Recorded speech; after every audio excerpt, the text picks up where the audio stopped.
ese paro general contra el gobierno kirchnerista.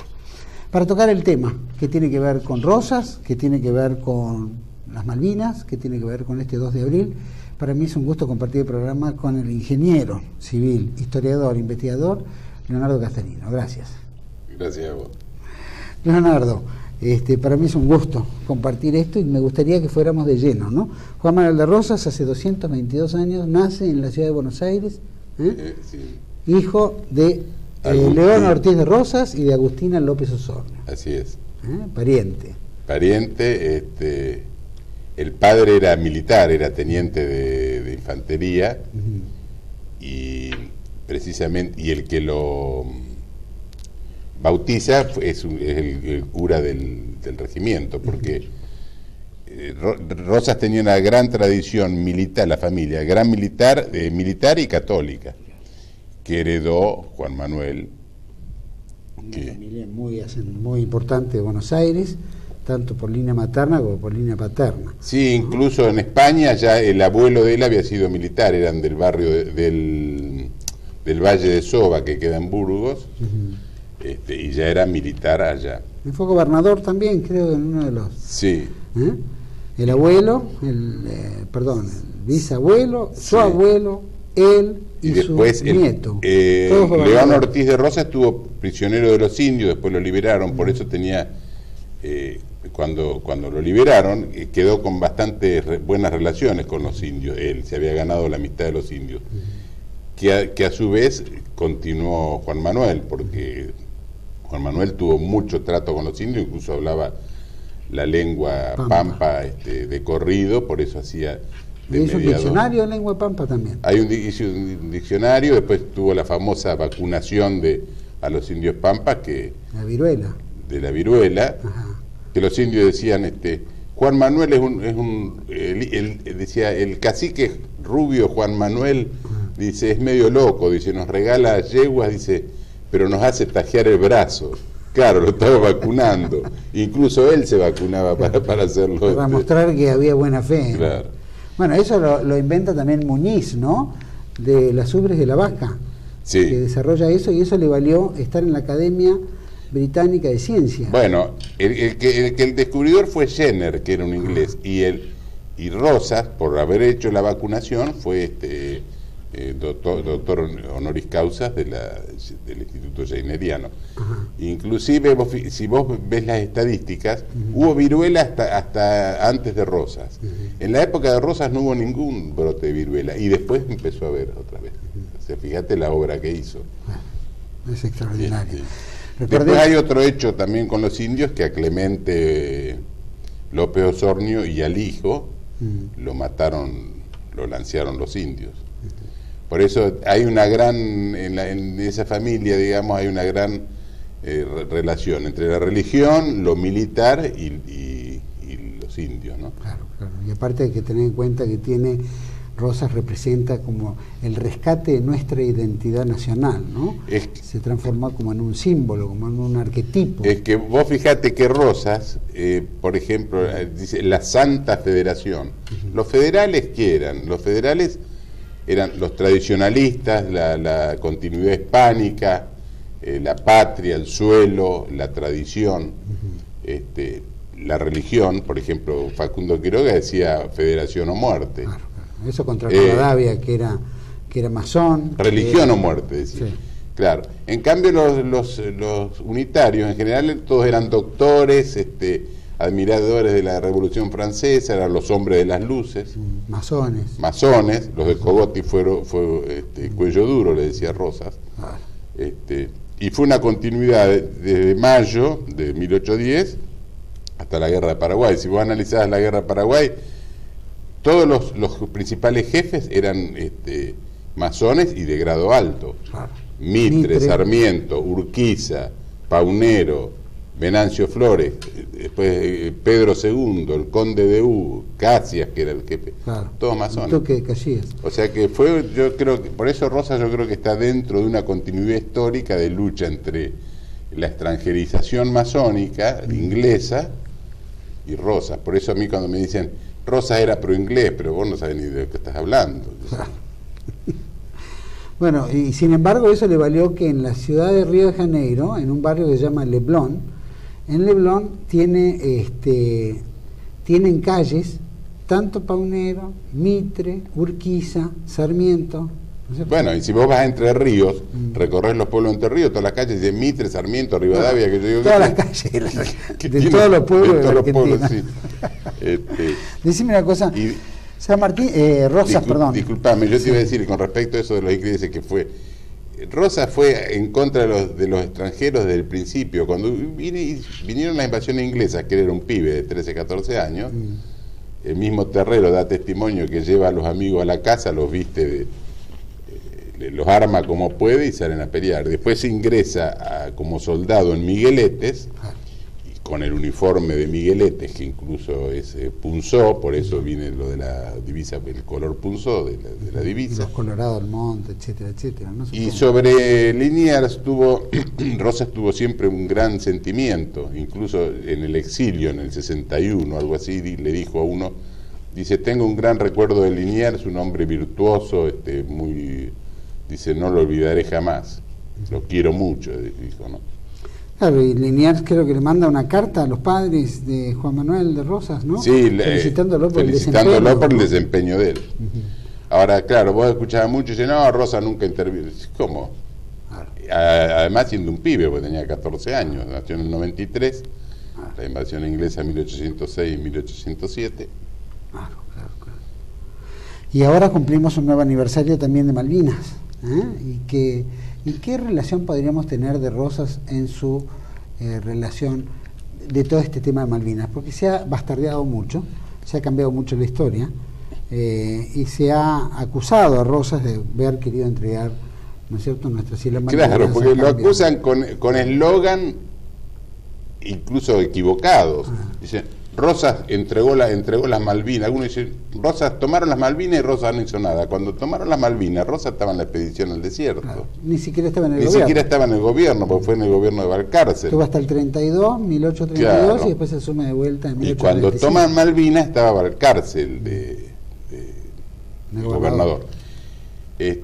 Y después Rosas, por ejemplo, dicen, quiso vender las Malvinas. Rosas quiso hacer un ardid con eso de ofrecerles Malvinas. Porque, para poner un ejemplo, si estamos discutiendo nosotros dos por una propiedad, yo te digo, bueno, te la vendo, y vos me decís, bueno, te la compro, entonces vos estás reconociendo que es mía, porque si no, no me la vas a comprar. Entonces Rosas lo que hizo fue, le dijo a Manuel Moreno, que era el representante en Inglaterra, le dijo, usted ofrézcasela extraoficialmente como cosa suya si no la quieren comprar o canjear por la deuda. Entonces lo hizo. Dice, total, nosotros después negamos el ofrecimiento y queda demostrado. Claro, los ingleses que tenían siglos de dominio de la diplomacia y de la piratería le dijeron que no entraron en el juego. Pero eso fue. Y eso además está reconocido, no es que lo digo yo, eso está reconocido por mismos historiadores ingleses o contemporáneos de esa época. Interpretación, digamos, porque cuando yo me junto con gente antirrosista, por ejemplo, ellos miramos un documento y en un documento tiene dos interpretaciones. La interpretación benévola que le damos nosotros, con la lógica de la que interpreta el documento, y ellos tergiversan la interpretación del documento y es como que lo varían. Los documentos históricos, ¿tienen interpretaciones varias o un documento desliza tal cual las intenciones y lo que se deseó hacer cuando se plasma ese documento? Claro, lo que pasa es que muchas veces inventan eslogan sin ningún tipo de documentación que lo respalde, porque por ejemplo hay una carta que le escribe Mandeville y dice, luego atiende a la ya gastada cuestión de la injusticia de su ocupación por Gran Bretaña sin recibir, me atrevo a decir, mucha simpatía del público, con excepción de las pocas personas que han especulado con la instalación de una propiedad en ese lugar. Seguramente eso ocupará un párrafo anual en cada mensaje hasta que el tema muriera de cansado, al menos que una causa sin méritos produzca al gobierno a avivar el tema para escudarse tras él. O sea, Rosas no solamente hizo esa acción de ofrecerle las Malvinas, que incluso un representante inglés como Baring, que además de ser un usurero, era ministro inglés, y en una carta a otro ministro le decía, sí, Rosas nos ofrece eso para dejar asentada su derecho sobre Malvinas. Inclusive le ofreció, no solamente las Malvinas, le ofreció alquilarle la Patagonia a cambio de la deuda de los bonos. Si se la alquila, ¿qué quiere decir? Que es de él. Por supuesto que los ingleses no lo aceptaron. Y Rosas no solamente hizo esas acciones, sino que, por ejemplo, en el colegio se enseñaba que Paraguay, la costa atlántica y toda la Patagonia y las Malvinas eran argentinas. Tanto así que Brossard, que era un inglés que vino con Waleski durante el bloqueo, protestó por eso, allá se quejó, como que decir, se quejaba precisamente de lo que Rosas estaba haciendo bien, que era enseñar en el colegio que eran tierras argentinas. Y en la legislatura, siempre, todos los años, hablaba del tema de la legislatura. Ahora el tema de soberanía lo tenía muy claro, territorial lo tenía muy claro, o sea que todo este juego era un juego para darle solvencia a las características soberanas de nuestro territorio. Claro, es que Rosas prácticamente fue de los pocos que nunca perdió un metro cuadrado de territorio, salvo las Malvinas que no fue en su época tampoco. Que no fue en su época y que además le era imposible invadir Malvinas, si no había armada, nada. Recuperarla era prácticamente imposible. Incluso, por ejemplo, en la prensa, porque hubo una polémica bastante grande en el Diario Nacional de Montevideo, que era de los unitarios, lo acusaban a Rosas de ser entregador de las Malvinas, y en la Gaceta Federal le contestaban, bueno, demuestren ustedes que han hecho por Malvinas, nosotros si no hemos recuperado la Malvinas, pues no tenemos fuerza ahora para pelear contra una potencia más grande del mundo, pero digan ustedes que han hecho por Malvinas. Al contrario, los unitarios hasta le ofrecían liberar la Mesopotamia con tal de que lo ayuden a sacar a Rosas. Bueno, fueron capaces de ir muchísimo más lejos, y ese es el peligro. Quiere decir que los unitarios, el tema soberanía en relación a lo que eran los federales, la soberanía no es no les importó nunca. Sí, por ejemplo, vos fíjate, el Alto Perú, cuando lo toma Sucre y le ofrece a Bolívar independizarlo, y Bolívar le dice, no, eso depende, es de las Provincias Unidas de Río de la Plata, dígale que se hagan cargo. Y de acá, ¿qué le contestó Rivadavia? No, dice, hagan lo que ustedes quieran. O sea, se desprendieron alegremente. Lo mismo sucedió con Uruguay, porque la Revolución de Mayo, en realidad, lo que quiso hacer para mí fue, con la excusa de que la necesidad, que la urgencia, etcétera, como siempre, ellos hacemos la revolución, pero nosotros somos los que mandamos. Entonces, por ejemplo, Paraguay no quiso. Paraguay siguió fiel a las autoridades que habían reemplazado a Fernando VII. En el caso de Uruguay, Artigas, que era blandengue en ese momento del ejército español, se hace desertor, digamos, se va del ejército y viene a Buenos Aires y le ofrece llevar la revolución hasta las puertas de Montevideo. Cuando llega, ya la campaña se había levantado en el grito de Asensio, que de hecho conocido como el grito de Asensio. Entonces Artigas sitia Montevideo, y los porteños, ¿qué hacen? Arreglan con los portugueses para que lo combatan a Artigas, y terminan haciendo un convenio entre los porteños y el virrey de Lío, que era el español de Montevideo, para que Artigas desaloje la banda oriental. Artigas, que era el autóctono, digamos, de ahí, claro. Y lo invaden los portugueses. O sea que fíjate hasta qué punto Fue eran entreguistas los unitarios o los hombres de Buenos Aires, ¿no es cierto? Claro. Eran bastante Por eso a mí cuando me dicen, no, porque a Rosa lo sacaron porque Urquiza quería organizar la Constitución, pero eso es un eslogan estúpido, porque si vos te fijás la línea, digamos, política o geopolítica o política, ¿no?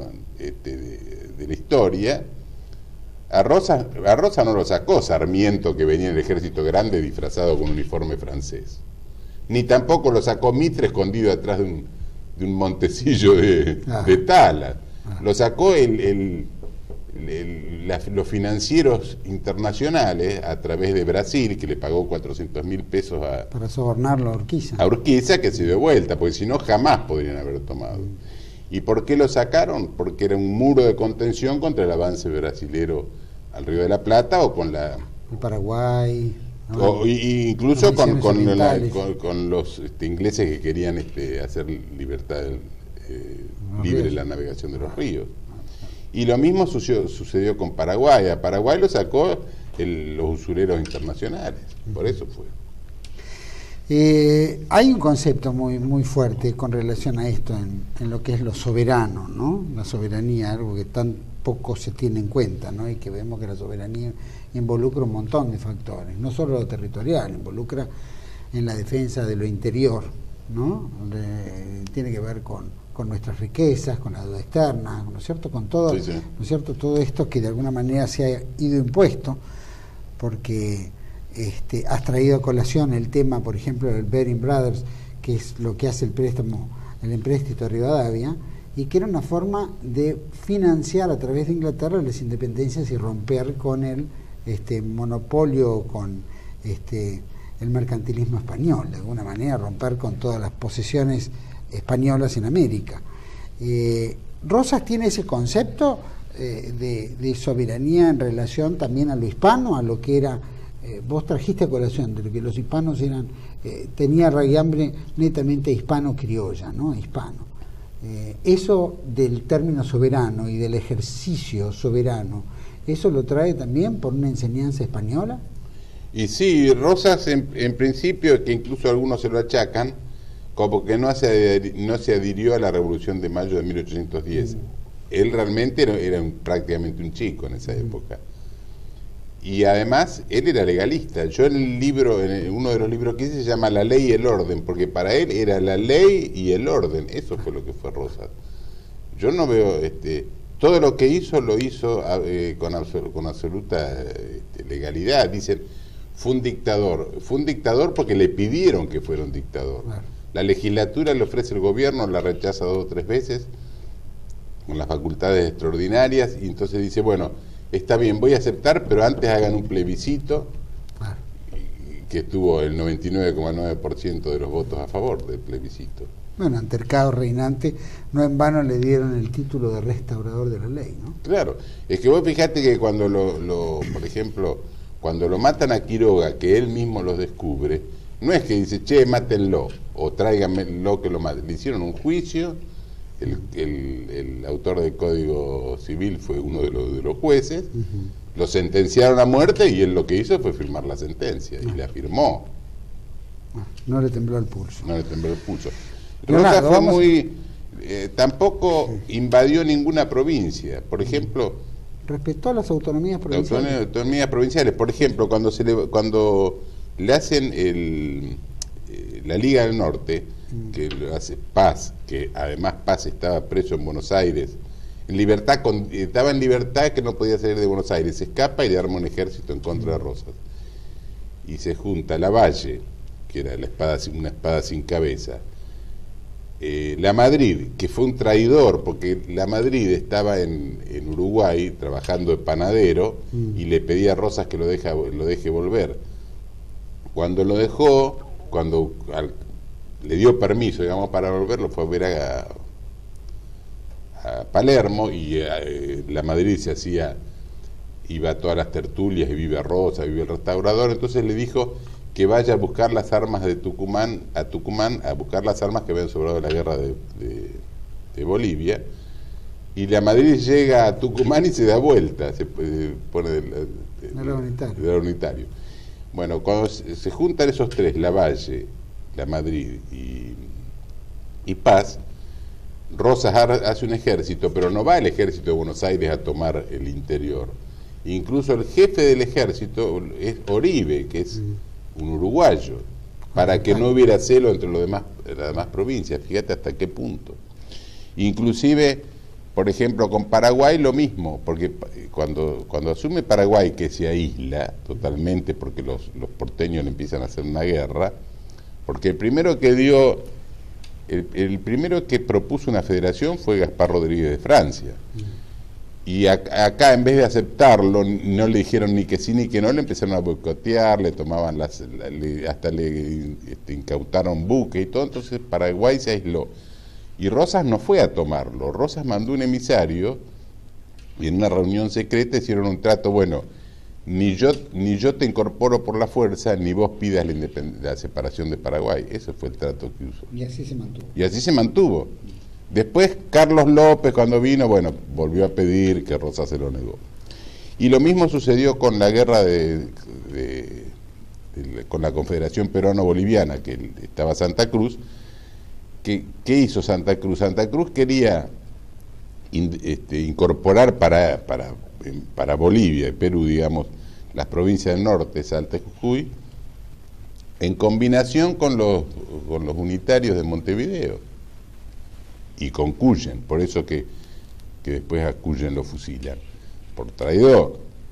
Y cuando gana la guerra, la Confederación, Pacheco le dice: miren, los generales de Salta dice que esta sería la oportunidad de incorporarlo. Y Rosas, en una carta que tiene varias carillas, le dice: mientras esté yo en el gobierno jamás voy a hacer eso, porque sería aprovecharse de una situación complicada de los hermanos bolivianos.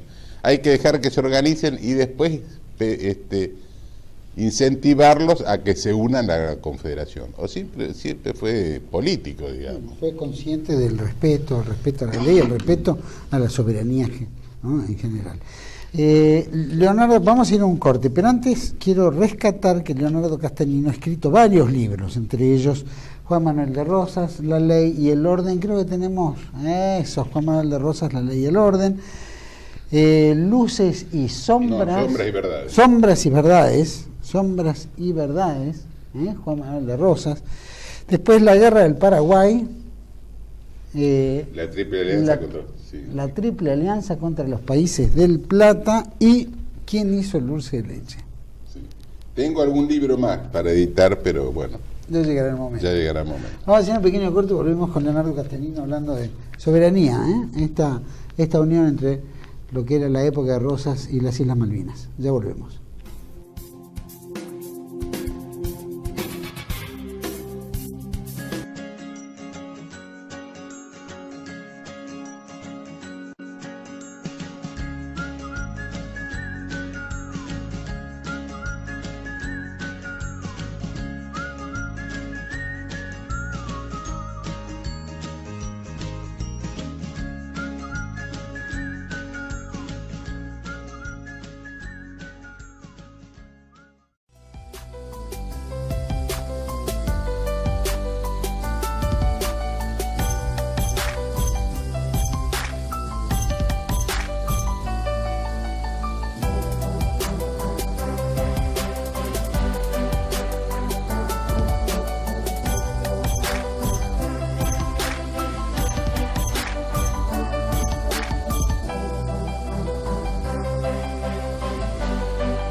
Seguimos aquí en 8910 con Leonardo Castellino hablando sobre Rosas, la época de Rosas en sus 222 aniversario de su nacimiento, y bueno, llevamos también otra tanta de años de la recuperación de nuestras Islas Malvinas allá por 1982. Leonardo, quería a ver si hacíamos un poco de análisis, porque eso quiero ver si eso le da legitimidad también, ¿no? Hablábamos de que en realidad los unitarios no tuvieron el concepto soberano tan arraigado. Sin embargo, después de la caída de Rosas, por supuesto que perdimos terreno en varios lugares, desde el Chaco paraguayo hasta, ¿no es cierto?, la zona del norte. Pero sin embargo, posterior a Juan Manuel de Rosas, aún Juan Manuel de Rosas manteniendo incólume la soberanía, los gobiernos posteriores siguieron aseverando que las Malvinas eran argentinas. Sí, yo creo que lo hicieron, que no dijeron lo contrario por vergüenza, porque además ya no necesitaban. Le habían dado la libre navegación de los ríos, la independencia de Paraguay, le regalaron los ferrocarriles, le siguieron pidiendo préstamos para endeudarse y seguir hasta llegar a una deuda impagable como es ahora, ilegal y todo lo que quiera llamar. Ya no necesitaban regalar las Malvinas. Y tanto es así que yo he escuchado decir cuando tomaron las Malvinas, no, se pelean por un pedazo de tierra, no tiene importancia, ¿viste? Pero sin embargo, fue una época de mucho silencio hasta, llamemos no sé, mediados más o menos del siglo XX. Claro. Vos sabés Juan que Domingo Perón lo tiene también en el concepto soberano, el tema de las Malvinas, y después varios intentos de recuperación de las islas, ¿no? Sí, yo no... Onganía, lo tuvo Livingston, si no me equivoco, lo tuvo hasta que llega Galtieri y con sí, es que creo que se vencía el plazo. 150 años se decía. Claro, es que si pasaba el plazo de un plazo determinado de tiempo, se perdían los derechos al no haber, digamos. Por eso fue que interrumpieron la posesión de las Malvinas. Eso incluso lo explica Saineldin en una conferencia que dio sobre geopolítica. Los derechos legítimos pasaban automáticamente a los ocupantes, ¿no? O al país. Vos sabés que con respecto a la época de Rosas y Malvinas, yo estudié en un colegio que se llama FAI, que queda en Moreno, y yo decía, ¿quién era FAI? Y bueno, el padre FAI era un irlandés que vino acá, que incluso en un diario que había salido en Inglaterra que lo criticaban a Rosas, él publicó una nota defendiéndolo, como que había mantenido precisamente el orden en toda la campaña y en las leyes. Y además el padre Fay fue el que enviaba, y después de la toma de Malvinas empezó a enviar servicio religioso a Malvinas, así que hasta eso tuvo durante la época de Rosas Malvinas, ¿no? Que después fue olvidado, porque después prácticamente... Está bien, no le cedieron los derechos a Inglaterra, pero tampoco se disputaron mucho, digamos, ¿no? En 1982 recuperamos las islas, 2 de abril.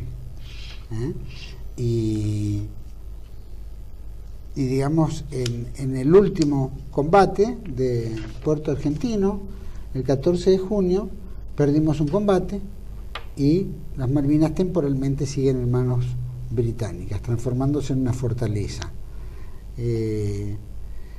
Eso que hace a una, digamos, a una falta de conciencia organizativa, soberana, como para decir vamos a hacer las cosas bien, y de eso bien vamos a recuperar un territorio, como lo hubiera hecho Juan Manuel de Rosas, mucho más analizado, mucho más estudiado, mucho más trabajado, que lo que ocurrió en 1982.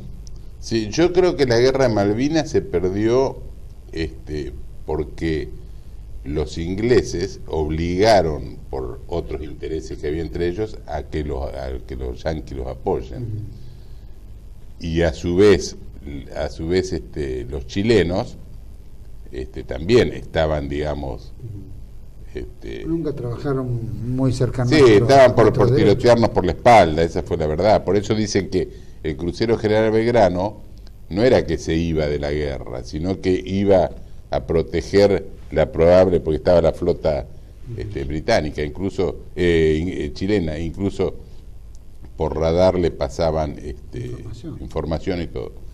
Ahora, hay otra cosa peor todavía, que es el enemigo interno que hubo.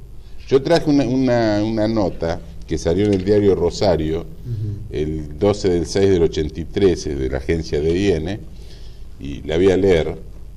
Dice: masones argentinos de ascendencia británica habrían trabajado como virtuales espías del gobierno de Londres antes y durante la Guerra del Atlántico, según denunció un informe periodístico conocido hoy aquí.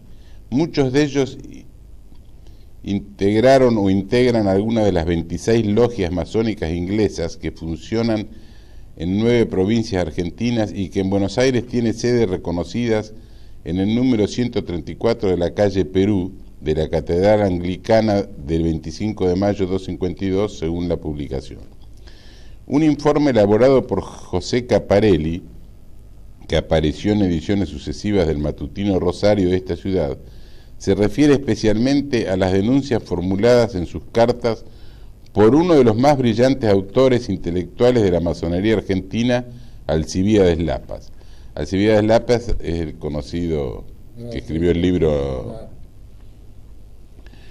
Según el trabajo, Lapas denunció verbalmente, poco antes de morir, ante hermanos de la orden masónica que integraba, que después del golpe militar de 1976, las actividades pro-británicas se habrían intensificado notoriamente por parte de algunos de sus miembros.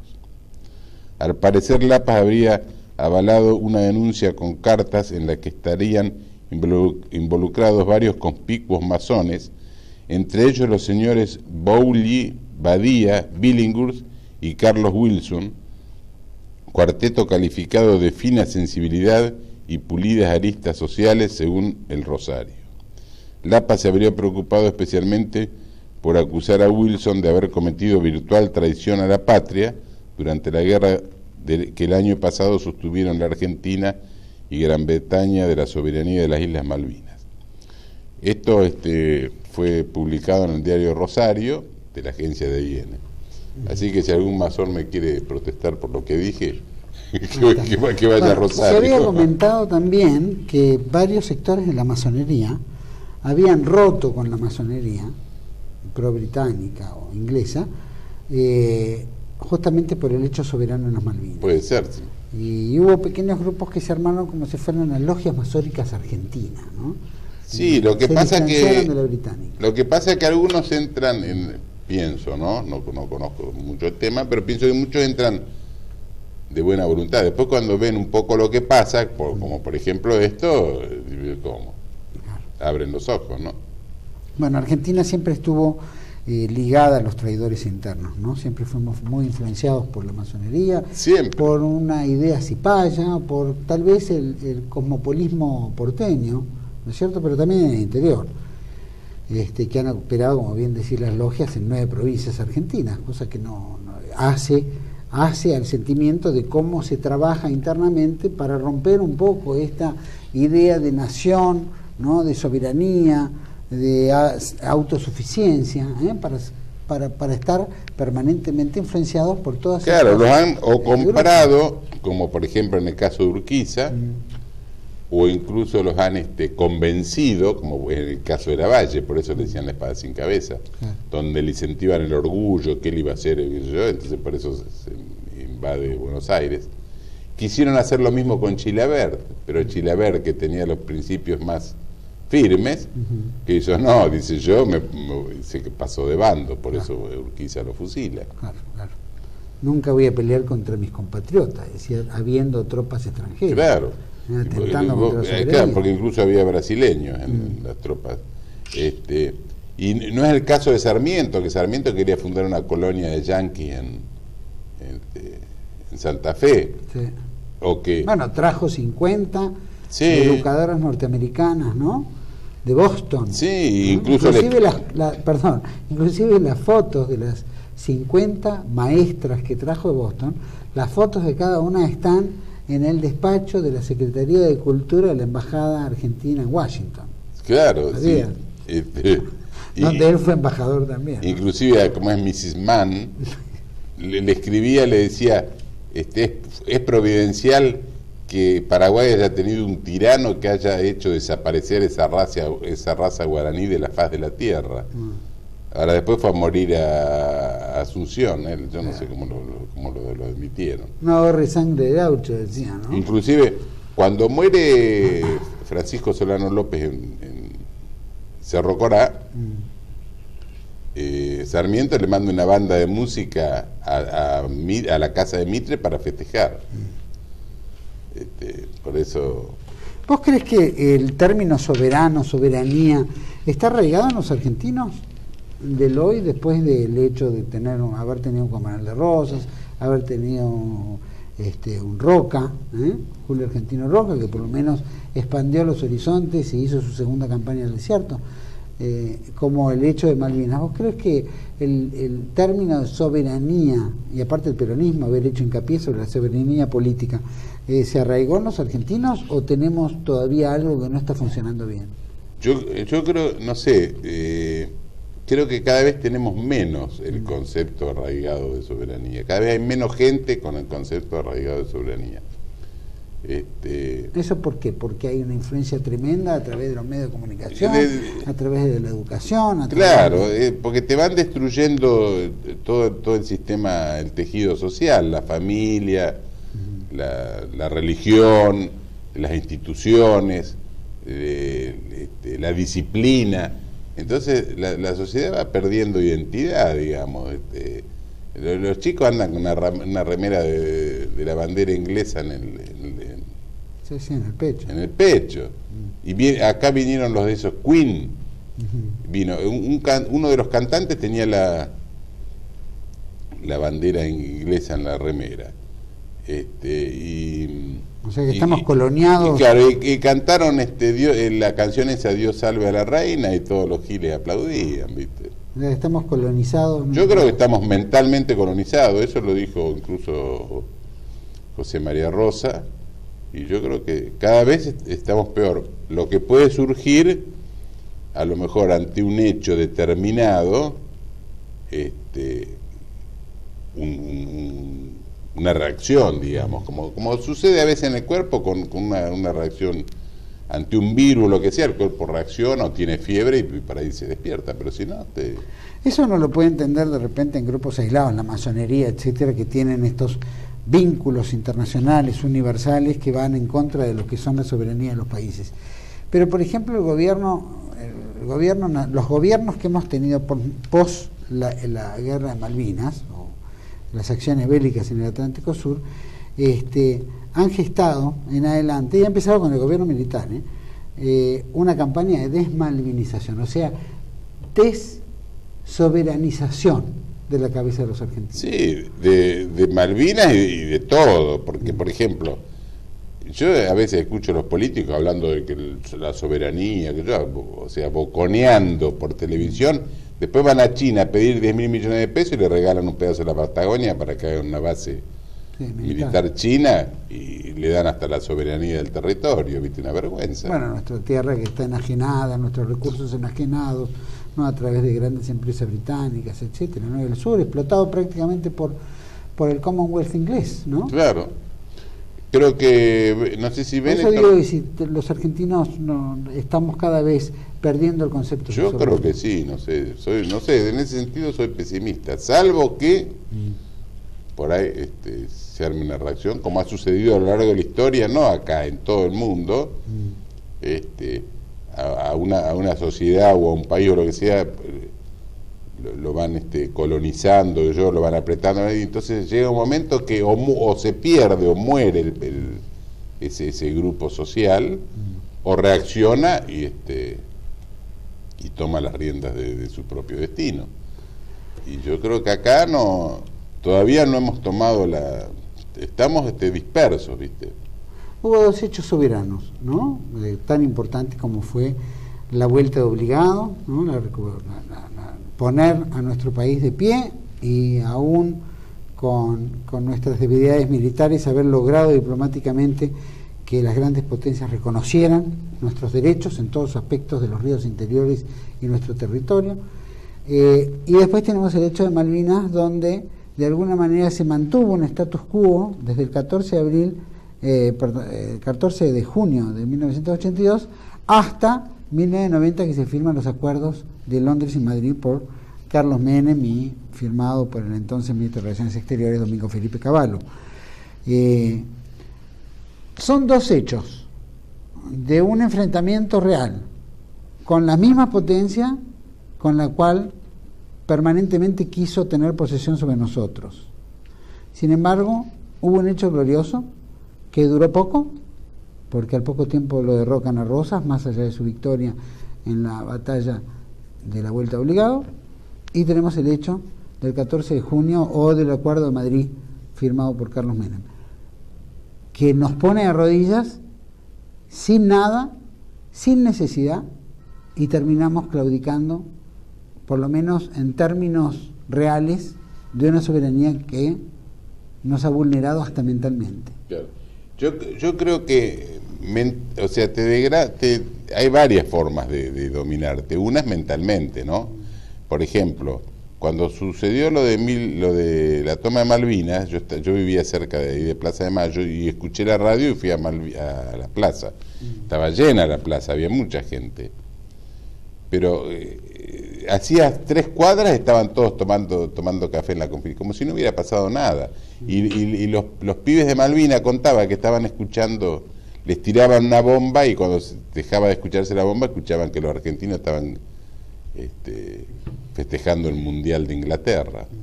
Esa es una de las formas. La otra forma, o sea, que te mentalicen, digamos, te vacíen mentalmente de los valores de la nacionalidad.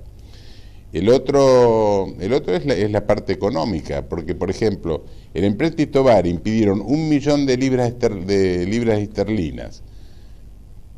Descontaron los intereses y los 2 primeros años de deuda de pago, quedaban del millón ya quedaban 565. Le mandaron 5.000 en libras esterlinas, 60.000 en papeles en contra de Buenos Aires, y los otros 500 quedaron depositados en Londres a la mitad del interés con que los habían tomado. Ahora, después de eso tomaron muchísimos más empréstitos. Entonces llega un momento que, claro, sos un lacayo de ellos. Si vos le debés, te apretan las clavijas. Y vos fijate que Paraguay fue el único país de Latinoamérica que no le debía a los ingleses, por eso no tenían por eso lo destruyeron. Y yo creo que Rosas fue uno de los pocos que usó la deuda a su favor, porque dicen, cuando vos le debés 100 pesos al banco y no los podés pagar, estás en un problema, pero si le debés 100 millones y no lo podés pagar, el problema lo tiene el banco. ¿Y Rosas qué hizo? Rosas, cuando le bloquearon el puerto, juntó a todos los tenedores de bonos, que eran los comerciantes de Buenos Aires, los bonoleros, y los juntó en Palermo y le dijo, bueno, señores, les quería anunciarles que le vamos a empezar a pagar de nuevo porque no le venía pagando. Y bueno, lo aplaudieron todos, lo felicitaron, y cuando los despedía le dijo, eso sí, les vamos a pagar si nos desbloquean el puerto, porque si no, ¿de dónde vamos a obtener recursos? Y ahí mismo los mismos comerciantes ingleses se pusieron en contacto a Londres para que vinieran. Y se tuvieron que, no solamente le levantaron el bloqueo, le tuvieron que saludar el pabellón nacional con 21 cañonazos. O sea que es un reconocimiento auténtico de la soberanía. Claro. Por eso, a él lo quisieron apretar y él se las hizo al revés. Le dijo, bueno, si ustedes me bloquean, yo no les pago. Pero los demás nunca hicieron eso. Al contrario, iban a pedir más y más. Yo a veces digo, ojalá que no les presten más, porque le prestan para que la dilapiden. Bueno, es que lo vemos como una tercera persona. Les prestan para que la dilapiden. En realidad, les prestan que nosotros tenemos que hacernos cargo de las deudas o de los errores gubernamentales. Claro. ¿No es cierto? Las trampas de ellos las paga el pueblo, ¿no? Sí. Y ese es el grave defecto. Por eso no hay conciencia soberana. Leonardo, te agradezco muchísimo por haber compartido este programa hoy, 30 de marzo, 222 años del nacimiento de don Juan Manuel de Rosas, el símbolo auténtico de la identidad nacional. Gracias. Bueno, gracias a vos. A todos ustedes, gracias. Como reflexión, Es tan importante, tenemos que hilar de 222 años del nacimiento del arquetipo del nacionalismo argentino, ¿no? El hombre que ha defendido la soberanía, que ha jugado en defensa de todos los intereses y los altos intereses de la Argentina. Se lo va a vapulear por 1000 razones, se lo va a acusar por 1000 razones, va a haber 1000 justificaciones, pero en realidad jamás mezcló los dineros privados con los públicos, jamás se aprovechó de ninguna circunstancia, lo hablábamos con la debilidad de los países vecinos, sin embargo mantuvo con firmeza esa idea soberana, no importa quién estuviera enfrente, no importa si teníamos poder militar o no, lo importante es cómo se gana con la inteligencia, y en ese aspecto trae a colación tantos de los muertos que hubieron en la vuelta obligada o en el periodo de Juan Manuel de Rosas en defensa de la soberanía nacional, como el 2 de abril de 1982, donde murieron 649 grandes argentinos. Y por supuesto tenemos que reconocer las miles de secuelas de muertos posteriores de la guerra, de lo que es la guerra, ¿no? Cómo trae a colación ese dolor intenso. ¿Por qué estas dos cosas las tenemos que hilar? Porque es un tema de soberanía. Yo no sé cuántos candidatos en la política nacional de las próximas elecciones, como los políticos en general, tienen el concepto de soberanía en la cabeza. Lo hablamos con Vuela, Alberto Vuela hace poco, que la soberanía no es un tema clave. Creo que debe haber dos personalidades en las cuales hacen hincapié sobre la soberanía. Ramiro Bacena, candidato a jefe de gobierno de la Ciudad de Buenos Aires, y por supuesto Juan Gabriel Lavaqué, que seguramente va a tener algún partido en el cual se va a presentar en las elecciones próximas a presidente de la Nación. Pero son las únicas dos personas que tienen el concepto de soberanía en la cabeza. El resto están negociando con el extranjero a ver qué pueden entregar para pasar su gobierno en mejores condiciones.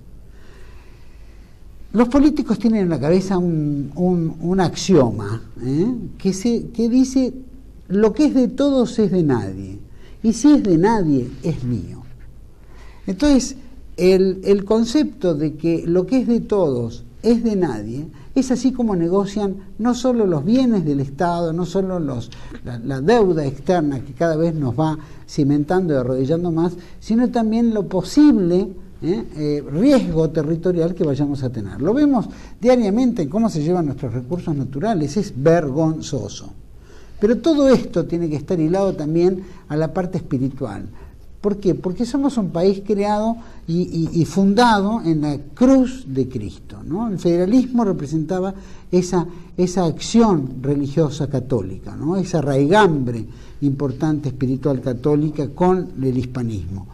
Y todos los hombres de Levita, los hombres de Buenos Aires, los hombres de la masonería eran antirreligiosos, anticatólicos. Y estamos enfrentando ahora la Semana Santa, donde curiosamente se juntan estos tres lazos: la soberanía del siglo XIX, la soberanía de defensa del siglo XX y la soberanía espiritual que tenemos que tener todos en esta transición de la Semana Santa.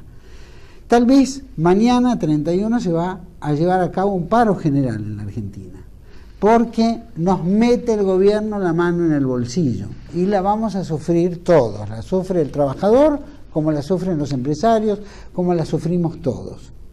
Ojalá no solo hagamos un paro general porque nos toca en el bolsillo, sino ojalá, Dios quiera, hagamos un paro general porque nos tocan nuestra soberanía, porque nos tocan y nos claudican ante una deuda externa, porque nos roban nuestros recursos naturales, porque a los políticos no les importa nada del país, sino que solamente llegan para cumplir los mandamientos que le dictan de afuera. Ojalá nuestros sindicalistas algún día hagan un paro general en defensa de nuestra soberanía nacional, de todas esas banderas que reclamaba el peronismo y de todas esas banderas que llevamos todo buen argentino dentro del corazón. Ojalá Dios quiera y nos ilumine de que hagamos un paro general en defensa de nuestros derechos soberanos. Los espero el próximo 8, 9, 10, aquí, en TLV1. Toda la verdad primero. Gracias.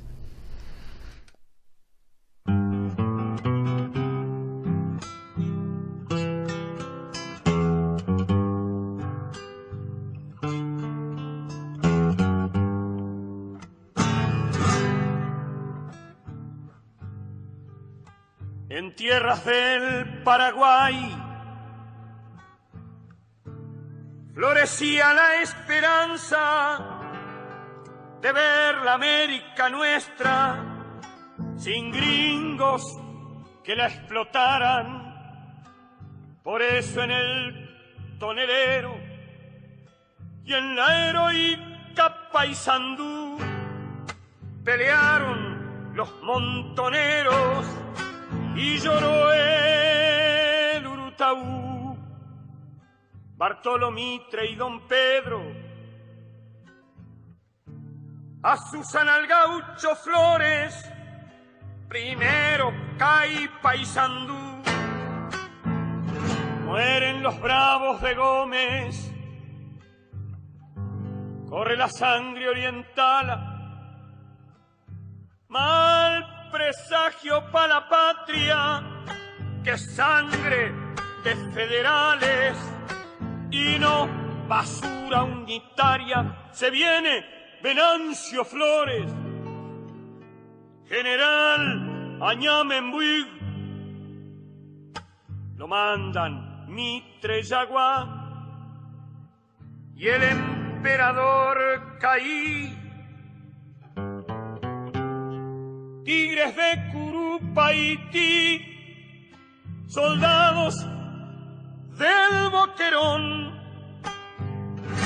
defenderemos la patria, la Santa Federación.